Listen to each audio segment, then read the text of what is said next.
Thanks very much for staying with us. Time now for Eye on Africa with me, Georgia Calvin-Smith. Tonight, as commodity prices spike because of the war in Ukraine, South Africa's finance minister warns that the country might face fallout from inflation of food and oil prices, but the conflict could also lead to a boost to the country's export revenue. Also, there are warnings of a humanitarian crisis in the Burkina-based city of Djibo. Hundreds of thousands of people living there are struggling to get food or water weeks after they were blockaded by jihadists.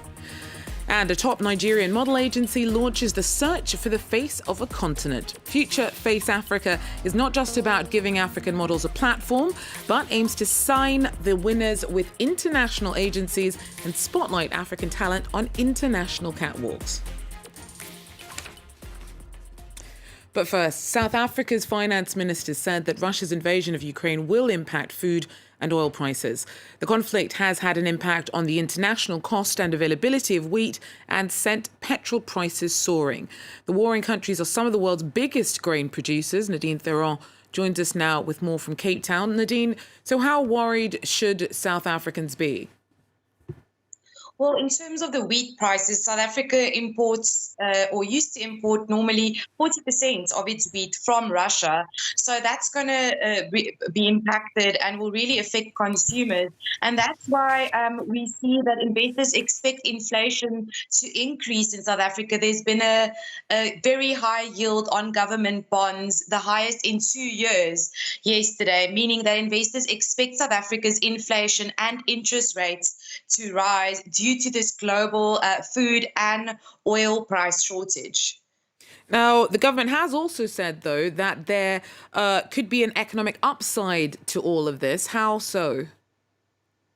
Well, South Africa can also export some of its wheat to countries that previously imported from Russia, like Northern Africa. South Africa could export more maize and other commodities like minerals and coal. South Africa could see this as a gap in the market. And in the long run, South Africa could also be a good place for investors to invest in. And the finance sector could be supported by that very expectation on the yields in government bonds. So it doesn't have to be that bad for South Africa. There are gaps in the market that South Africa can fill by exports, but it seems like it can be very bad for consumers in the meantime, with high inflation expected and the fuel prices already being felt here. Thanks so much. Nadine Theron there for us in Cape Town. Now, striking teachers in Cameroon have vowed to keep up their protests against their working conditions after the tragic death of a colleague whose story came to represent their cause. Hamidou taught for a decade without pay or formal recognition of his role as a civil servant. Claudia Sono has more. Known only as Hamidou, the 49-year-old worked unpaid for a decade as a physical education teacher in northern Cameroon. He had become the face of a nationwide strike by primary and secondary school teachers demanding better pay and conditions. News of his death was met with a lot of sorrow from the movement. The industrial action has paralyzed Cameroon's education system since February 21. Called on notre supporter, or we have endured too much, they are calling for more recognition and resources for their profession. But just 2 weeks before his death, Hamidou had finally been categorized as a public servant after a decade of waiting for his file to be processed. Hamidou's passing could further radicalize the aggrieved teachers. They have launched the I Am Hamidou hashtag on social platforms to strongly condemn what they call a preventable death. So far, the strikers have been going to school but refusing to teach. Among other grievances, they complain about unpaid salaries, some dating back several years. Negotiations with the government have so far failed to reach an agreement, putting the education of hundreds of thousands of children on hold. Claudia Sono there for us. Now, the town of Djibo in northern Burkina Faso has been under siege by extremists since the 17th of February. The 200,000 people who live there have been cut off ever since, and the blockade has sparked a humanitarian crisis. Our correspondents report. Aminata has been stranded in Ouagadougou since her hometown of Djibo was besieged by armed men in mid-February. That day, she had travelled to the capital to see a doctor. Now separated from her family, she's had no news of how they're doing. They show up in our neighborhood and give us 24 hours to leave. At the moment, I don't even know where my family is in the province. I can't stay in Ouagadougou. My whole family is in Djibo. My husband, my children, my mother. Djibo has been repeatedly targeted by armed groups since 2016 when Burkina Faso began to suffer more terror attacks. Djibo is the capital of the Soum province in the Sahel region and is considered to be the epicenter of jihadism in the country. Today, the town is totally isolated. No one can get in or out anymore. Water is scarce and food prices are soaring. The community has been further isolated by the destruction of telephone masts. In Ouagadougou, campaigners are raising the alarm about the emergency unfolding in Djibo. No strategy or form of humanitarian aid has been developed for the moment. We hope that in the coming days, everyone will rush to help this population, which is dying of hunger and thirst. We're waiting for the authorities to make a clear statement about this so that the population is informed. Aminata is one of many former residents of Djibo who haven't been able to return since the blockade began. The town represents the security challenge faced by the new Burkina government and President Paul-Henri Damiba, who's leading a 3-year transition following January's coup. Uganda's army says that President Yoweri Musevenis' son has not, in fact, retired from the army, a day after General Muhoozi Kainerugaba, who is the commander of the country's land forces, tweeted that he was leaving the military. A spokesperson for the army insisted that he is staying put and has not even applied for retirement. One of Kainerugaba's friends has suggested his retirement announcement was a mistake by his social media team.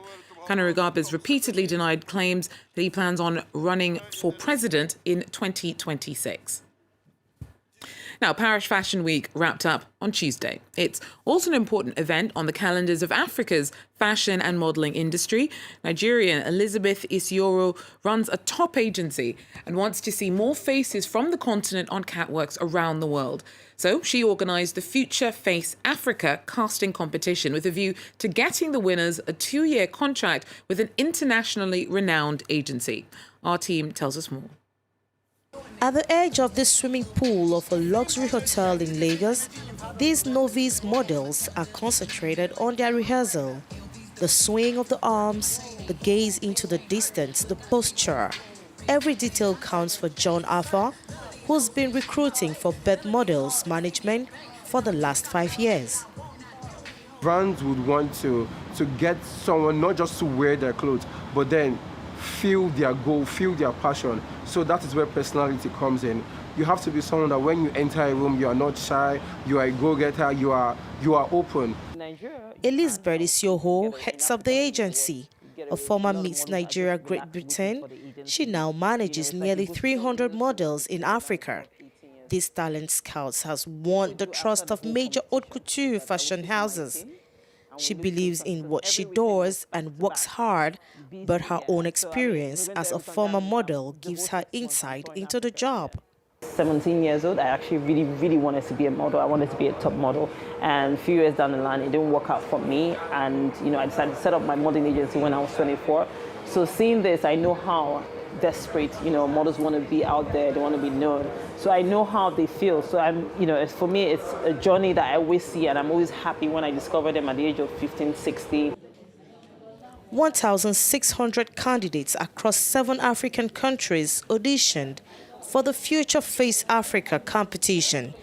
Then 20 was selected for an intense training camp before the final in Lagos. The models head out onto the catwalk before a star-studded audience.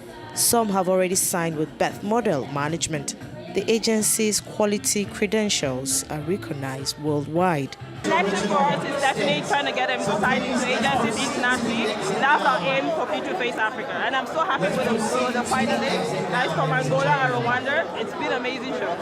In winning this first edition, Angola's Anna Campos and Rwanda's Ken Zizer will start their career at a big international agency and try to follow in the footsteps of Maiwo Nicholas and Davison Obenebo, two models in great demand and both launched by Elizabeth Isioho. And now for an escape into the South African countryside, where travellers can admire the wildlife by staying on a vintage, refurbished train parked on a bridge over the Sabi River. The boutique hotel is a unique lodge that gives tourists stunning views of the Kruger National Park and locals much-needed jobs. Camille Nedlek has the story. A train going at 0 miles per hour that takes its guests straight to the bustling heart of South African wildlife.